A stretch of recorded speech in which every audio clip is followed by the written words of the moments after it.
보도록 하겠습니다. 오늘 우리에게 주신 하나님의 말씀은 구약성경 느헤미야서 4장 1절에서 20절까지 말씀입니다. 느헤미야서 4장 1절에서 20절까지 제가 가지고 있는 성경으로 구약 731쪽에 있습니다. 함께 찾으셔서요. 1절부터 20절까지 좀 길지만 천천히 또박또박 한 절씩 교독해서 읽고 마지막 20절은 같이 읽도록 하겠습니다. 느헤미야서 4장 1절부터 20절 말씀. 찾으신 줄 알고 제가 1절부터 봉독하도록 하겠습니다. 산발랏이 우리가 성을 건축한다 함을 듣고 크게 분노하여 유다 사람들을 비웃으며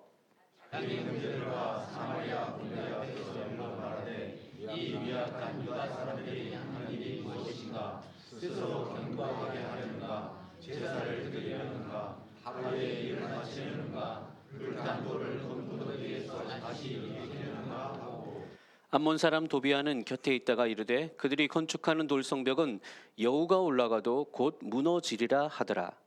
우리 하나님이여 들으시옵소서. 우리가 신령님을 당하나이다. 원하는데 그들이 원한 것을 자기들의 머리에 올리사 노략거리가 되어 이방에 사로잡히게 하시고 주 앞에서 그들의 악을 덮어두지 마시며 그들의 죄를 도말하지 마옵소서. 그들이 건축하는 자 앞에서 주를 노하시게 하였음이니이다 하고 이에 우리가 주님을 고백하여 전부가 연결되고 높이가 절반에 이르렀으니 이는 백성이 마음 들여 이를 하였음이니라. 산발락과 도비아와 아라비아 사람들과 암몬 사람들과 아스돗 사람들이 예루살렘 성이 중수되어 그 허물어진 틈이 메꾸어져 간다 함을 듣고 심히 분노하여 다 함께 대하기를 예루살렘으로 가서 쉬고 그곳을 멸하게 하자. 우리가 우리 하나님께 기도하며 그들로 말미암아 파수꾼을 두어 주야로 방비하는데 유다 사람들은 이르기를 흙무더기가 아직도 많거늘 집을 나르는 자의 힘이 나아가셨으니 우리가 성을 건축하지 못하리라 하고 우리의 원수들은 이르기를 그들이 알지 못하고 보지 못하는 사이에 우리가 그들 가운데 달려 들어가서 살육하여 역사를 그치게 하리라 하고 그 원수들의 그치에 거주하는 유다 사람들도 그 각지에서 와서 10번이나 우리에게 말하기를 너희가 우리에게 와야 하냐 하기로 내가 성벽 뒤에 낮고 넓은 곳에 백성이 그들의 종족을 따라 칼과 창과 활을 가지고 서 있게 하고 내가 돌아본 뒤에 일어나서 귀족들과 민장들과 남은 백성에게 말하기를 너희는 그들을 두려워하지 말고 지극히 크시고 두려우신 주를 기억하고 너희 형제와 자녀와 아내와 집을 위하여 싸우라 하였느니라. 우리의 대적이 우리가 그들의 의도를 눈치챘다 함을 들으니라. 하나님이 그들의 꾀를 패하셨으므로 우리가 다 성에 돌아와서 각각 일하였는데 그때로부터 에스와 사람들의 절반은 일하고 절반은 갑옷을 입고 창과 말대와 활을 가졌고 민장은 유다 온 족속에 뛰어 있었으며 성을 건축하는 자와 짐을 나르는 자는 다 각각 한 손으로 일을 하며 한 손에는 병기를 잡았는데 건축하는 자는 각각 허리에 칼을 차고 건축하며 나팔을 자는 에게 했었느니라. 내가 귀족들과 민장들과 남은 백성에게 이르기를 이 공사는 크고 넓음으로 우리가 성에서 떨어져 거리가 먼즉 너희는 어디서든지 나팔 소리를 듣거든 그리로 모여서 우리에게로 나아오라. 우리 하나님이 우리를 위하여 싸우시리라 하였느니라. 아멘. 2024년 아직까지도 입에 익지 않는데 2024년도 올 한 해 저희 교회 표로 세운 것이 한번 화면에 또 띄워주시겠습니까? 또 잊지 말도록. 자, 같이 읽어보겠습니다. 홀로 서고 둘러 앉고 같이 걸어가는 공동체입니다. 홀로 서고 또 둘러 앉고 같이 걸어가는 공동체. 그래서 이제 1월 한 달 동안 계속해서 이 표에 대한 말씀들을 함께 나누고 있는데요. 첫 번째로 이제 홀로 선다는 것, 이것은 성도가 믿음으로 살아가기 위해서 가장 먼저 하나님 앞에 홀로 서는 예배와 개인 경건의 생활이 중요하다는 것을 말씀드렸습니다. 하나님과 나와의 1대1의 관계가 바로 세워지지 않으면 다른 모든 것들은 이 기초 위에 세워지기 때문에 다른 사람들이 불안해지기 시작합니다. 그래서 올 한 해는 다른 어떤 것보다 하나님과 하나님 앞에 홀로 서는 이 예배와 기도 생활에 더욱더 힘을 쓰는 우리 연열 가족들 되시기를 주님의 이름으로 간절히 소원합니다. 아멘. 자, 그리고 이어서 지난 시간에는 우리가 하나님 앞에 홀로 서서 나아갈 때 간구해야 될 가장 중요한 기도가 있다고 말씀드렸습니다. 그게 뭐냐면 성령의 충만을 구하는 것입니다. 하나님 앞에서 우리의 믿음을 바르게 세워가는 것은 내 힘과 능력이 아니라 성령의 도우심을 힘입을 때 가능하게 됩니다. 성령을 통해서 우리 속에 꺼지지 않는 믿음의 불꽃이 타오르게 되고요. 성령님을 통해서 우리 속에 마르지 않는 생명수 강물이 흐르는 삶을 살아갈 수 있게 되는 것입니다. 이러한 것들을 소망하고 꿈꾸시면서 올 한 해 우리가 기도할 때마다 하나님의 성령으로 충만케 하여 주시옵소서, 이런 간구를 끊임없이 드리는 저와 여러분 되시기를 다시 한 번 더 주님의 이름으로 축원합니다. 아멘. 자, 이제 첫 번째 홀로서기에 대한 얘기를 2시간을 통해서 나눴고요. 이제 두 번째로 넘어가서 2024년 두 번째 교회 표어인 둘러앉기에 대해서 오늘 한번 나눠보고자 합니다. 우리 믿음의 사람들이 하나님의 성령으로 충만해서 성령의 인도하심을 따라 살아가게 되면요, 필연적으로 우리의 삶 가운데 변화가 일어납니다. 어떤 변화냐 하면 내 뜻과 소원을 구하며 살아가는 삶에서 점점 하나님의 뜻과 그분의 나라를 구하는 마음이 생기게 되어 있습니다. 나만을 위해서, 나를 위해서 살아가는 삶에서 점점 성령이 우리 마음 가운데 감동 은혜 주시면 나보다 먼저 주님의 나라와 주님의 뜻을 구하는 삶을 살게 되는 것이죠. 그렇게 되면 어떤 일이 일어나느냐, 우리의 삶 가운데 더욱더 하나님의 뜻을 이루기 위한 헌신들이 나타나게 됩니다. 우리가 지난 시간에 살펴본 느헤미야도 그랬습니다. 느헤미야가 왕궁에 편안하고 안락한 삶을 살 수 있었음에도 불구하고 높은 지위에 있었고 모두가 인정해주는 왕의 가장 최측근으로 살 수 있는 그런 환경들이었음에도 불구하고 그가 그 모든 편안함과 안락한 삶을 등지고 조국과 또 동포들을 위해서 자신의 삶을 헌신해서 다 불타버린 죄만 남은 예루살렘 성으로 돌아오지 않았습니까? 이게 바로 하나님의 성령께서 역사하시는 증거입니다. 그런데 문제는요, 이처럼 하나님의 뜻을 따라 걸어가는 삶에는 반드시 이 방해꾼들이 생기게 되어 있다는 겁니다. 공중권세 잡은 그 사단이 여전히 살기 등등해서 믿는 성도들의 삶을 무너뜨리기 위해서 갖은 방법을 동원하고 있습니다. 오늘 본문에서도 느헤미야의 성벽 재건 사업이 그와 같은 방해꾼들을 만나게 된 이야기가 나오고 있습니다.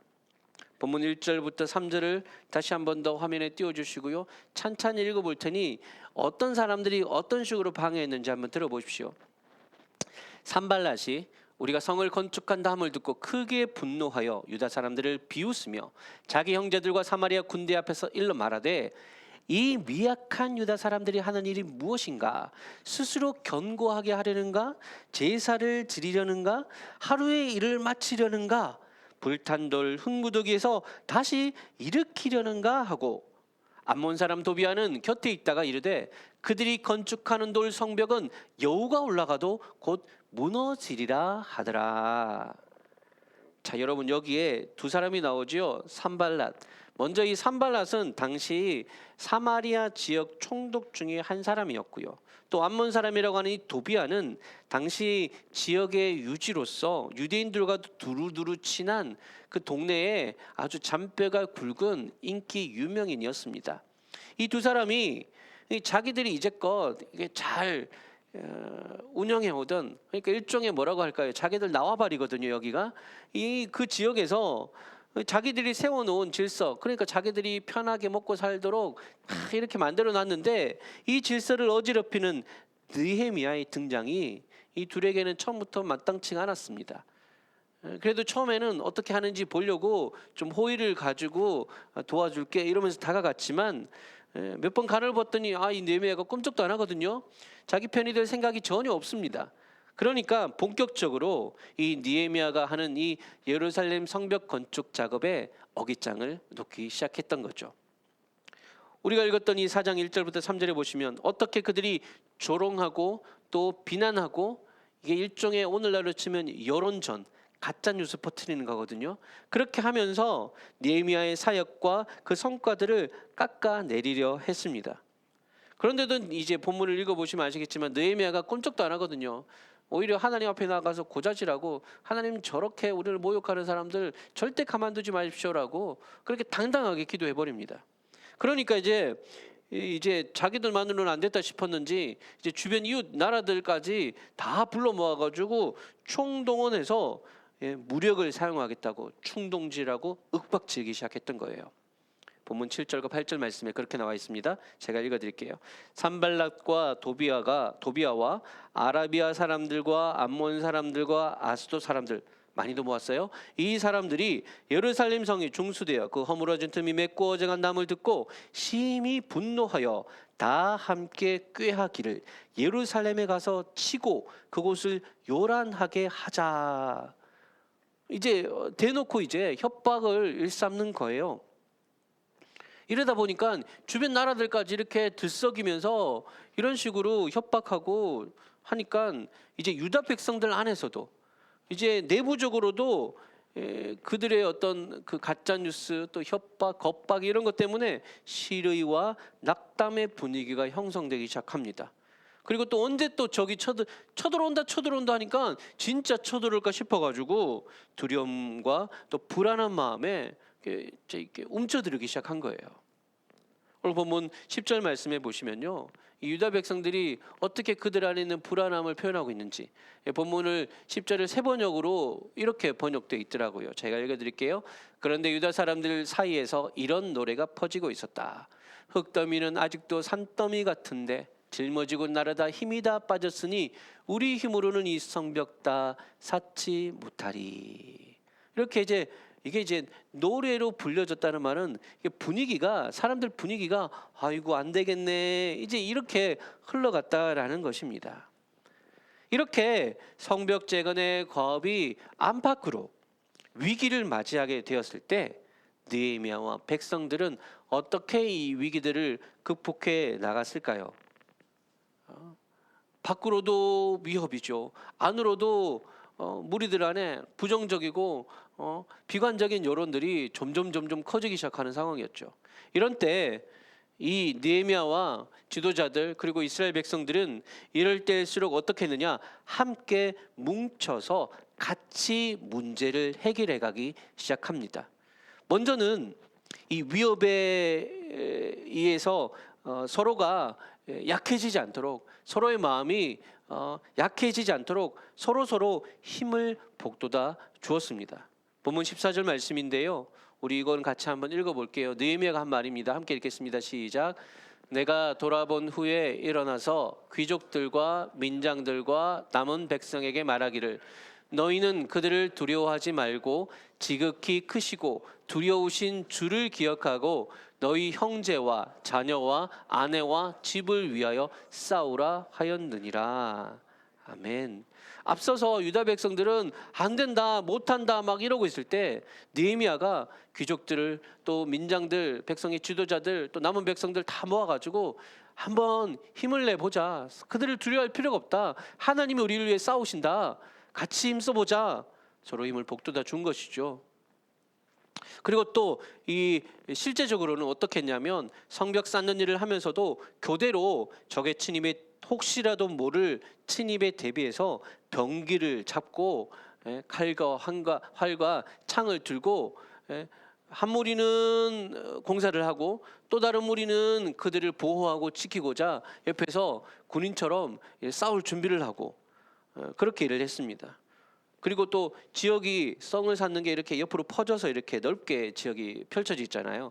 그러니까 한쪽에서 만약에 이쪽에 적이 쳐들어왔다 싶으면 반대편에서 이쪽에서 나팔을 불게 해요. 그래서 반대편에서 즉시로 함께 그곳에 나아가서 일을 하도록 했습니다. 19절과 20절 말씀인데요, 제가 읽어드릴 테니까 들어보십시오. 내가 귀족들과 민장들과 남은 백성에게 이르기를 이 공사는 크고 넓음으로 우리가 성에서 떨어져 거리가 먼즉 너희는 어디서든지 나팔 소리를 듣거든 그리로 모여서 우리에게로 나오라. 우리 하나님이 우리를 위하여 싸우시리라 하였느니라. 보세요. 위기가 생기면 문제가 발생했을 때 적들이 침입했다? 나팔을 불어라. 너 힘으로는 안 되니 우리가 멀리 떨어져 있는 우리가 그 소리를 듣는 즉시로 너희에게 가겠다. 너희만 싸우는 게 아니라 우리도 어떤 자리에 있든지 너희로 달려갈 테니까 두려워하지 말아라 라고 함께 뭉쳐서 위기를 극복해 갈 것들을 말하고 있었습니다. 사랑하는 여러분, 이와 같이요, 하나님의 나라와 그분의 뜻을 위해 나아가는 길에 이처럼 산발락과 도비와 같이 원수들의 방해와 위협은 시작될 수밖에 없습니다. 당연하죠. 우리가 하나님 뜻 상관없이 살아가면요, 원수도 마귀도 우리의 삶에 별 신경을 안 써요. 너는 우리 편이다라고 생각하거든요. 그런데 우리가 내 뜻과 내 욕심보다 하나님의 뜻을 먼저 구하며 살아가려고, 믿음의 삶을 살아가려고 다짐하고 결단하기 시작하면요, 그때부터 이제 삶에 문제들이 생깁니다. 사탄이 우리를 가만두지 않습니다. 외부적인 환경의 문제, 또 관계의 문제로 무언가 삐딱삐딱하게 삐끗삐끗 어려움이 생깁니다. 게다가 내면에서도 부정적인 생각과 낙심의 마음이 우리 스스로를 그냥 올가매어 버릴 때가 많습니다. 해보니 안 되는데 뭐하러 또 해? 실패와 좌절이 습관이 되면요, 다시 일어나서 무언가를 하나님을 위해서 무언가를 해보려고 하는 그런 용기조차도 잃어버릴 수 있거든요. 그럴 때 여러분, 그럴 때 필요한 게 무엇이냐? 바로 위기를 함께 극복해 갈 동료들이 필요합니다. 두려움에 맞서서 함께 싸워줄 사람들이 필요합니다. 그래서 공동체가 필요합니다. 그래서 교회가 존재합니다. 우리는 혼자 싸우도록 부름받은 존재들이 절대 아닙니다. 하나님은 우리를 각계 전투하라고 부르신 것이 아니라 군대로, 공동체로 부르셨습니다. 오늘날 우리가 살아가는 이 세상, 이 사회를 가리켜서요, 예전에 이제 얼마 전에 제가 기사를 봤는데 핵 개인의 사회, 핵 개인의 사회라고 하더라고요. 여러분, 핵가족은 들어보셨죠? 예, 많은 가족에서 핵가족, 가족수가 탁 조촐하게 아빠, 엄마, 아이 이렇게 줄어든 가정을 핵가족이라고 불렀는데, 이제는 핵가족도 없어요. 핵가족이 아니라 핵개인이 되었어요. 사회 자체가 그렇게 되었습니다. 통계를 보니까요, 우리나라 전체 가구 수 중에 전체 가구에서 1인 가구, 그러니까 한 사람이 가구가 된, 혼자 사는 거죠. 1인 가구의 비율이요, 여러분, 전국에 35%가 돼요. 그러니까 세 가구 중 한 가구는 1인 가구란 뜻이에요. 그만큼 다 뿔뿔이 다 잘게 분리되어 있습니다. 각자 도생 들어보셨죠? 개인 플레이, 이런 것들이 다 그냥 만연해 있습니다.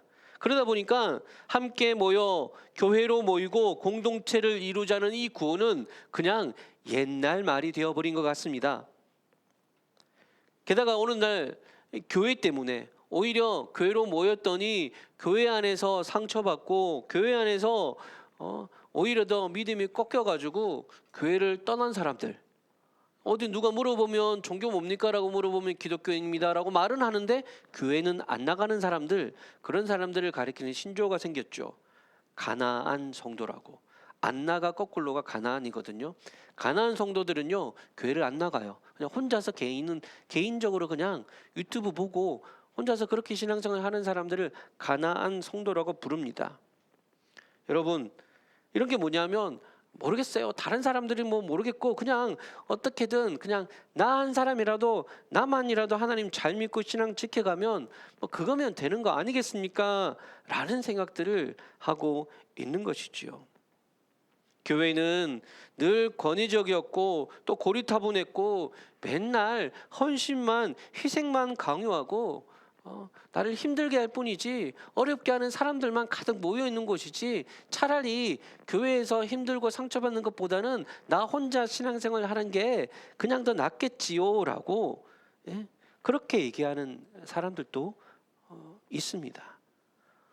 물론 그럴 수 있습니다. 사람이 모인 곳이다 보니 교회도 불완전한 곳이지요. 온전한 사람들이 모이는 곳, 교회는 그런 곳이 아니라 깨어지고 상처받은 사람들, 불완전한 사람들이 은혜로 모인 곳이 교회가 아니겠습니까? 그러다 보니 또 미숙하고 또 연약해서 또 서로에게 상처를 주기도 하고 힘들어질 때도 있습니다. 그런데 그렇다고 그냥 혼자 살게요. 공동체 말은 좋은데 실제로 내 삶과는 맞지 않는 것 같아요라고 그렇게 선택할 수가 있을까요, 여러분? 성경이 우리에게 말하는 그리스도인의 삶이 과연 그렇게도 살아갈 수 있는 삶일까요? 히브리서 10장 23절에서 25절 말씀을 우리가 다시 한 번 더 기억해 보십시다. 우리 같이 한 목소리로 읽어볼게요. 시작. 또 약속하신 이는 미쁘시니 우리가 믿는 도리의 소망을 움직이지 말며 굳게 잡고 서로 돌아보아 사랑과 선행을 격려하며 모이기를 피하는 어떤 사람들의 습관과 같이 하지 말고 오직 권하여 그날이 가까움을 볼수록 더욱 그리하자. 아멘. 오직 권하여서 그날, 즉 마지막 때가 가까울수록, 즉 시대가 어두워져 갈수록 진리에 대항하는 세력들이 늘어갈수록 그리스도인들이 서로 권하여서 모이기에 더욱 힘쓰고 이럴 때일수록 서로를 돌아보고 격려하는 일들을 계속해 가야 한다. 이것이 성경이 가르쳐주는 진리입니다. 그런 곳에 우리 자신이 함께 있도록 나 자신을 거기에 소속되도록 두어야 합니다. 물고기는 물을 떠나서 살 수 없습니다. 말이 안 되거든요. 이와 같이 그리스도의 사람들은 교회를 떠나서는 살아갈 수 없는 것이 성경의 가장 근본적인 말씀이고 또 진리입니다. 고대 카르타고의 감독인 키프리아는 그래서 이런 말을 남겼어요. 교회를 어머니로 갖지 않는 자는 하나님을 아버지로 가질 수 없다. 그래서 종교개혁자 칼빈은 이 말을 인용해서 하나님을 아버지라고 부르는 사람들에게 교회는 어머니와 같아야 된다라고 그렇게 말하고 있었습니다. 사랑하는 여러분, 공동체가 비록 불완전할지라도 그래도 하나님은 우리를 구원하실 때 가족으로 부르셨습니다. 한 공동체, 그리스도를 몸으로 하는 한 몸, 한 지체가 되라고 우리를 부르셨다라는 것입니다. 무엇보다 성령께서, 우리 안에 계신 이 성령님께서 우리를 개인이 아니라 공동체로 이끄십니다. 정말 성령에 사로잡힌 사람은요, 절대로 혼자서 있지 않습니다. 그리스도를 머리로 하는 그리스도께서 세우신 교회로 성도들을 이끌어 가십니다. 그리스도를 향한 믿음이, 성령이 우리를 서로가 서로에게로 이끌도록 하신다라는 것입니다. 성령의 사람은요, 그래서 교회를 사랑하고 주님께서 피로 값주고 사신 그 교회를 향한 부르심에 순종하게 된다라고 하는 것입니다. 에베소서 4장 3절에서 4절 말씀, 우리가 잘 아는 말씀인데요, 화면에 띄워주시고 이것도 같이 한 목소리로 읽어보겠습니다. 시작. 평안에 매는 줄로 성령이 하나 되게 하신 것을 힘써 지키라. 몸이 하나요 성령도 한 분이시니 이와 같이 너희가 부르심의 한 소망 안에서 부르심을 받았느니라. 아멘. 한 성령 안에서 한 몸이라고 말씀했습니다. 나의 안에 있는 성령이 당신 안에 있는 성령과 다른 분이 아니에요. 같은 분이에요. 우리 안에 한 분이신 성령께서 우리 속에 계시면 우리가 어떻게 연결되지 않을 수가 있겠습니까? 우리가 어떻게 서로가 서로를 향해서 남이다라고 말을 할 수 있겠습니까? 내 안에 계신 성령님이 너의 안에도 계신데 우리가 어떻게 남이 될 수 있겠느냐라는 것이죠. 문제는 우리가 이 부르심을 너무 외면하며 살았다는 거죠. 나 하나 내 믿음 하나 지키기에 급급해가지고 이웃의 지체들이 다른 성도들이 힘들어하고 아픈데 우리가 제대로 살피지 못했습니다. 이것은 우리의 불찰입니다. 하나님 우리를 그렇게 부르시지 않으셨어요. 서로가 연결되어지도록 부르셨습니다. 니에미야가 성벽 재건 작업을 할 때 누군가가 뒤에서 창을 들고 나를 지켜준다는 믿음이 있었기 때문에 위험한 곳에 가서 그들이 성벽을 재건했던 것이죠. 누군가가 내 삶을 내가 힘들어지면 나팔을 불면 도로 달려온다는 그 믿음이 있었기 때문에 그들이 포기하지 않고 성벽을 쌓아갔던 일들을 할 수 있었습니다. 마찬가지죠. 하나님은 우리를 성령의 하나 되게 하신 그 평안의 매는 줄이 서로가 서로에게 이어져 있음을 우리가 기억할 때 다시 한 번 더 이 부르심 앞에 우리 자신을 헌신하여 드릴 수 있는 공동체가 우리가 살아가야 될 참된 방편이고 모습임을 다시 한번 고백하게 되는 저와 여러분 되시기를 주님의 이름으로 축원합니다. 한국인 최초로 히말라야의 촐라체봉이라는 봉을 등정한 기록을 가진 사람이 있습니다. 화면에 한번 띄워주시겠습니까? 히말라야 에베레스트 히말라야 다 아시죠? 그 중에서 제일 높은 봉우리는 아니지만 제일 등반하기 힘든 봉우리 중에 하나가 저 촐라체 봉이라는 봉우리입니다. 이름도 특이하죠. 촐라체. 거의 절벽이에요. 저기는 올라가려면요 절벽을 기어서 올라가야 되는 그런 곳입니다. 저기를 한국 최초로 등정한 사람이 저 나오는 박정원. 여러분이 보실 때 오른쪽에 있는 사람이 박정원이고요. 왼편에 있는 사람이 최강식입니다. 이 두 사람의 이야기가 아주 나중에는 다큐멘터리로 만들어질 정도로 아주 눈물겨운 이야기가 있습니다. 정상을 정복했어요. 한국인 최초로 기록을 세우고 그런데 돌아오는 길에 하산하는 길에 이 최강식이 좀 젊거든요. 노련한 거는 이제 선배인 박정원이고 최강식이 이제 좀 어린 이제 젊은 친구인데 이 최강식이 돌아오다가 그만 크레바스라고 잘 보이지 않는데 쑥 들어가면 사실은 절벽으로 되어 있는 이 빙벽에 틈이 있는데 거기에 빠지게 돼 버립니다. 무려 그래서 50m 되는 절벽 아래로 떨어져 버려요. 그러면서 이제 다리가 부러지게 되고요. 이제 끝도 없이 절벽으로 떨어져서 죽을 뻔했는데 보통 이런 이제 등반에는 위험한 등반이다 보니까 대원들 간에 서로 줄로 묶여져 있어요. 그러니까 이 최강식이 떨어지다가 박정현에 묶여 있는 줄 때문에 탁 이제 대롱대롱 매달리게 된 겁니다. 근데 위에 있던 박정현은 이렇게 최강식이 떨어져 버리니까 그 충격으로 갈비뼈가 부러지고요. 그 최강식도 갈비뼈 부러지고 박정현도 이제 최강식은 두 다리 부러지고 떨어지고 박정현도 그거를 붙잡느라고 갈비뼈 부러지고 게다가 안경을 쓰고 있거든요. 눈이 나빠요. 시력이 마이너스인데 이게 충격으로 안경까지 떨어져 버리고 그러니까 이제 진퇴양난이 빠진 거예요. 둘 다 위험했어요. 극심한 고통과 추위 속에서 떨어지지 않기 위해서 그 자기랑 연결되어 있는 그 줄 하나 붙잡고 바둥거리는 최강식을 이 박정원이 끌어올려야 되는데 자기도 이제 갈비뼈가 부러지다 보니까 힘을 잘 못 쓰는 거죠. 보통 이런 경우는요, 여러분, 둘 중에 이러다가는 둘 다 죽거든요. 이럴 때는 보통 둘 중 한 명이라도 살기 위해서 줄을 끊는 경우가 있어요. 유명한 산악인 라이올트 메스너는 이럴 때는 보통 한 사람이라도 살기 위해 줄을 끊어야 된다라고 가르칩니다. 그래서 본인도 비슷한 상황에서 눈물을 머금고 나라도 살아야 되니까 줄을 끊고 동료를 잃었던 적이 있었다고 하더라고요. 그런데 이 상황에서 둘 다 죽느냐 아니면 한 명이라도 살았냐 이런 상황에서 이 박정은과 최강식은 함께 죽고 함께 살기로 결정을 합니다. 3시간이나 긴 그 죽음의 사투 끝에 어떻게 해가지고 결국은 이 박정원이 최강식을 이제 끌어올려요. 그래서 둘이 이 크레바스에서 탈출을 하게 됩니다. 근데 이제 그게 문제가 아니라 그게 끝이 아니라 계속되는 길도 하산하는 길이 남아 있잖아요. 한 사람은 다리가 부러졌죠. 한 사람은 갈비뼈 부러져 가지고 게다가 안경도 잃어버린 눈도 제대로 안 보여요. 어떻게 내려온단 말입니까? 이때 이제 다리가 불편한 이 최강식을 박정원이 업어요.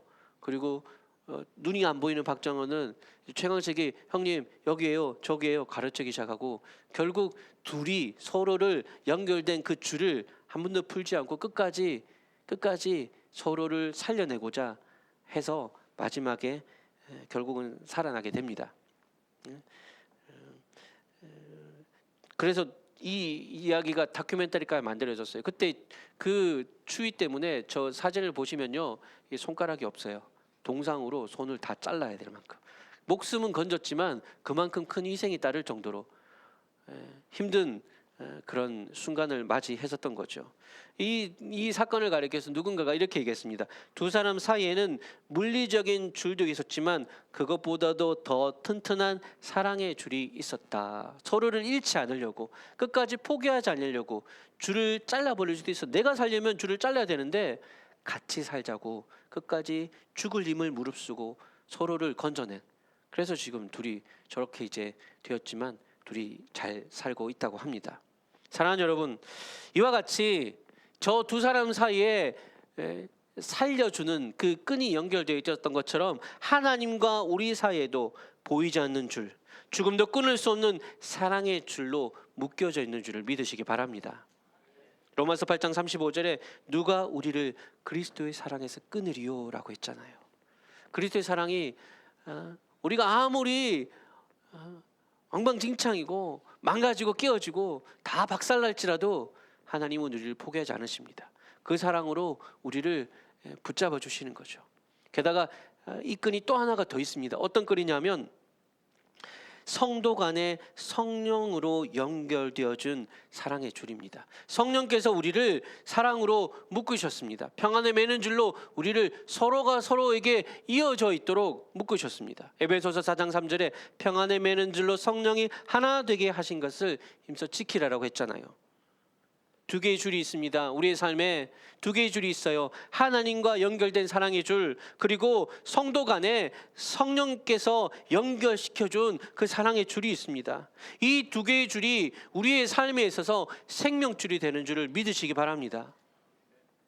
어떤 올 한 해 어떤 위험과 어떤 어려움이 있다 할지라도 이 두 줄을 붙잡고 살아갈 때 우리는 결코 넘어지거나 무너지지 않을 것입니다. 아니, 넘어지고 무너지더라도 꺾이지 않을 겁니다. 아니, 꺾이더라도 다시 일어날 수 있을 것입니다.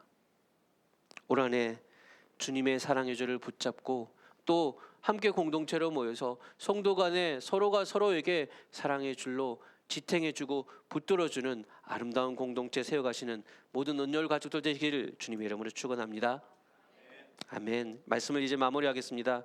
사랑하는 여러분, 오늘 본문의 말씀의 제목은 우리에게 공동체가 필요한 이유입니다.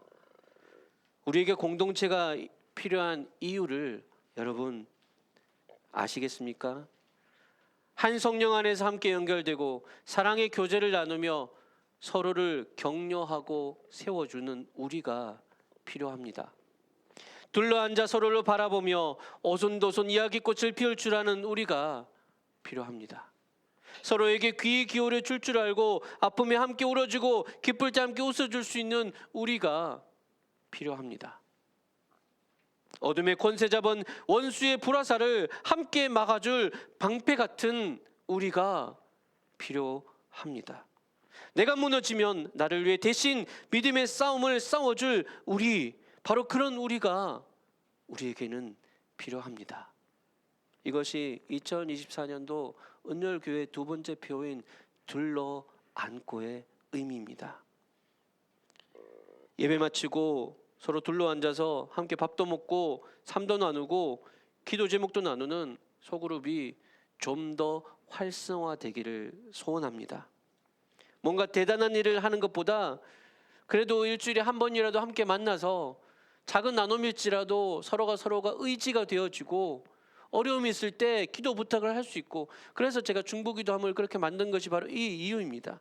우리가 서로 좀 더 공동체됨을 함께 누려가기 위해서 그동안 소홀히 했던 부분들이 있다면 다시금 성령께서 우리에게 주시는 감동을 따라서 서로가 서로에게 기도의 짐을 같이 나누고 지어줄 수 있는, 서로가 서로에게 힘들 때 의지가 되어줄 수 있는 함께 둥그렇게 둘러 앉아서 서로가 서로를 살펴줄 줄 아는 그런 성령의 공동체가 올 한 해 우리 은율 교회 안에 아름답게 세워지게 되기를 주님의 이름으로 간절히 축원합니다. 아멘. 말씀을 생각하시면서 같이 함께 찬양하며 기도하도록 하겠습니다.